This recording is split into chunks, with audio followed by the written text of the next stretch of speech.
Alright, now when we are in the game, I'm going to show you the settings I think you should set for getting better performance.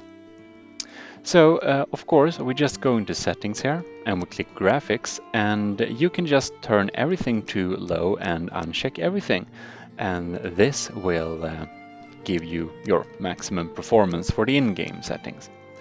But remember that when you change that, you also might need to restart the game, since the VSync does make it so that you need to actually restart the game for it to take effect.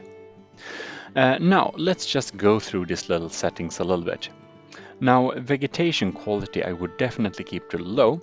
Particle lights should also be on low for better performance, and shadow quality go to low, of course, as well. However, the draw distance, the level of detail, while it will give you much better performance to keep it on low, you might want to consider to keep it a little bit higher.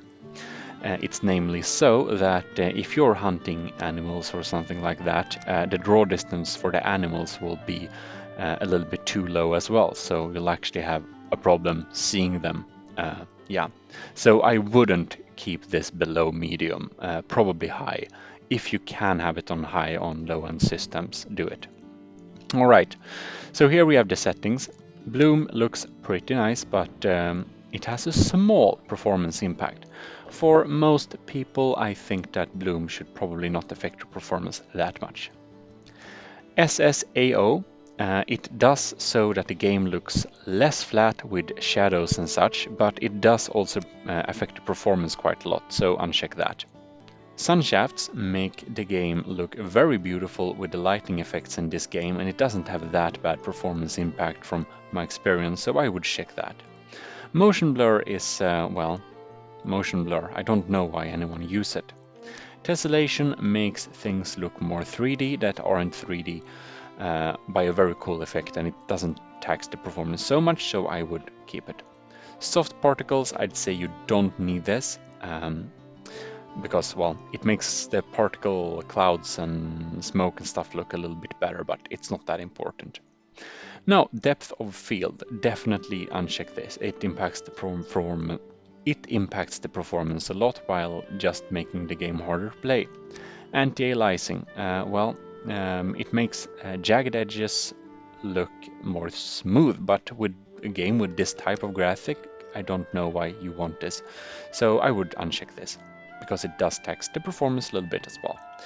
Chromatic aberration, a light performance impact, but a really cool effect, so I want it. So this is the settings I would keep here. And just click OK. Now, however, there is another graphic settings that is a lot more important. And of course you should have full screen. It should be forced full screen now anyways, but now your display has a native resolution. Thing is, if you lower this to like 720p, for example, when I have 1080, and just click test and click OK and click OK.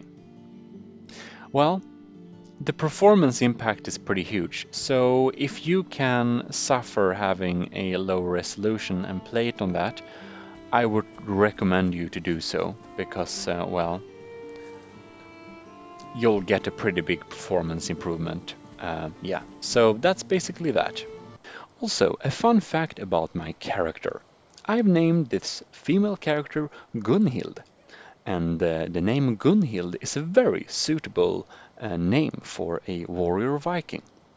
The name Gun is meaning war, and the name Hild is meaning battle. So Gunhild is basically war and battle combined into a female name. Very nice. Anyways, thanks for watching. Do subscribe and keep tuned for future videos in Valheim. This is your host, Jimmy signing out.